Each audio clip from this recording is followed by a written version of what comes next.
Brother ఇవాళ దౌర్భాగ్య పరిస్థితి ఏంటంటే ఇక్కడ కానిస్టేబుల్ ఉంటే బాగుండు.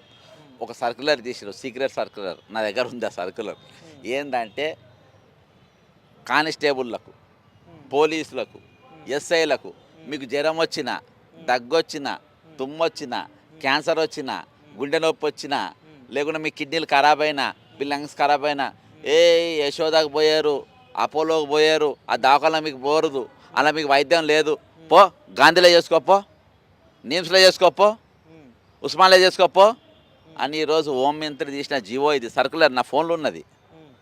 అర్థమైందా? అంటే వాళ్ళను ఇప్పుడు అటెండర్లను, వాచ్మెన్లను, ఆ కుక్కలు వచ్చి చల్ చల్ అంటారు చూసినావా?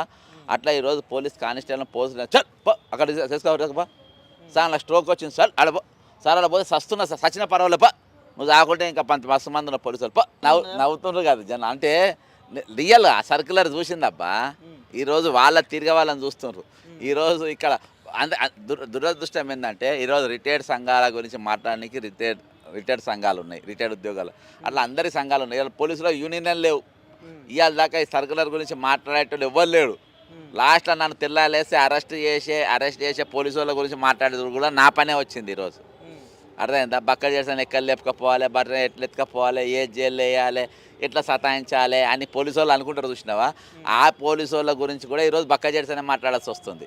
ఈ సర్కులర్ వెళ్ళిందా? నేను నోట్ ఫైల్ లోపల చిన్న సంతకాలు పెట్టిన నోట్ ఫైల్కి వెళ్ళి వచ్చిన డాక్యుమెంట్ గురించి మాట్లాడతాను. అర్థమైందా? ఇంత దౌర్భాగ్యంగా, ఇంత చిల్లరగా ఏ ప్రభుత్వాన్ని ఆలోచన చేస్తుందా? ప్రజాపాలన అవుతుందా ఇది?